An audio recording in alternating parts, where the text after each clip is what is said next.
আসসালামু আলাইকুম প্রিয় বন্ধুরা। সবাই ইতিমধ্যেই এই খবরটা শুনছেন যে ব্যক্তিগত মালিকানাধীন সোনার অলংকার আর শুধু ব্যক্তিগত সম্পদ হিসেবে নয়, মূল্যধীন সম্পদ হিসেবে বিবেচনা করছে জাতীয় রাজস্ব বোর্ড এনবিআর। ফলে স্বর্ণ বিক্রি করে মুনাফা অর্জন করলে সেই আয়ের ওপর 15% হারে মূল্যধীন মুনাফা কর ক্যাপিটাল গেইনের ট্যাক্স দিতে হবে। এখন কথা হলো,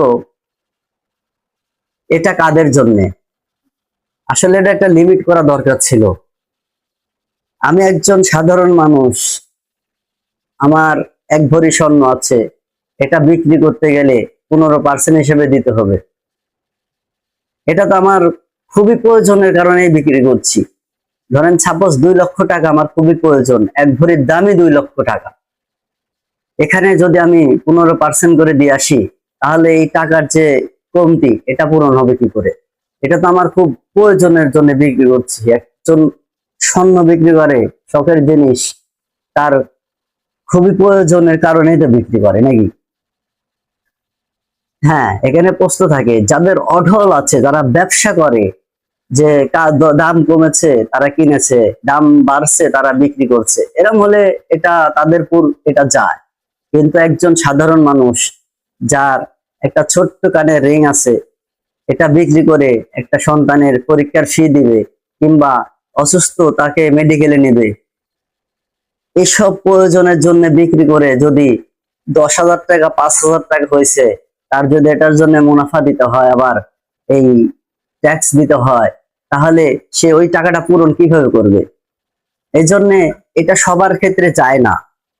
এই জিনিসটা ক্লিয়ার করা উচিত। এই জিনিসটা ক্লিয়ার করা উচিত যে কাদের জন্য এই মুনাফাটা দিতে হবে, তাহলে এই দেশের মানুষের জন্য এটা ভালো হয়।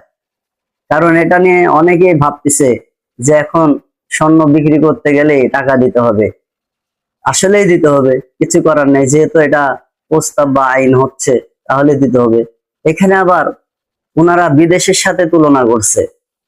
কোথায় ইউরোপ কান্ট্রি, কোথায় বড় বড় দেশ যাদের স্বর্ণের অভাব নাই, আর আমাদের 1 ভরি স্বর্ণ কিনতে জীবন যায়, তাও আবার হচ্ছে বিক্রি করে দিতে হবে এদের টাকা।